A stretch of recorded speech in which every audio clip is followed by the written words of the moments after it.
Dildor opa, xullas bilasiz, hamma ro'molimni gapiradi. Men ham oxirigacha kurashaman, urushaman. Endi to'g'ri, endi bir xilda vaqt bo'lmaydi, har xil vaziyat bo'ladi. Просто yuzim sal semizroqda, shunga mana shunday uriyman.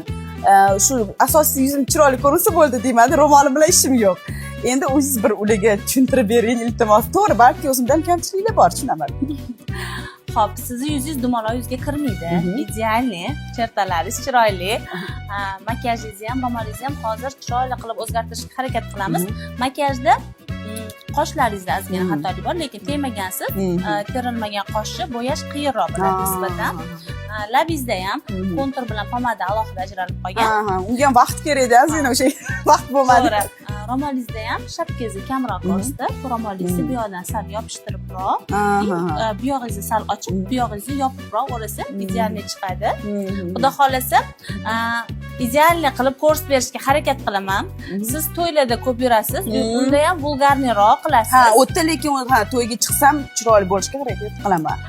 Bugun sizga однотонный ranglardan foydalanib bir obraz yaratamiz. Xo'sh, o'zgarishga tayyormisiz? Ketdik. Tayyorsiz? Vow, bu mamma. Juda ham yarashdi o'zingizga.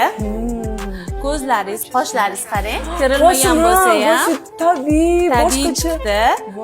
Lablaringiz o'zingiz chiqaribroq bo'yirdingiz. Yana bu imkoniyatlarga o'rganib qolibman. Romolingizni ham o'zingizni yuzingizga moslashtirib o'radik. Labingizni chiqarib bo'yirdingiz, lekin bu forma sizga juda ham yarashdi, chunki o'zingizning labingiz объемный, chiroyli lab. Izohlarda ham yozib qoldirishsin, fikrlarni kutib qolamiz. O'zlari bo'yagan lab chiroylimi yoki hozirgisimi? Poka.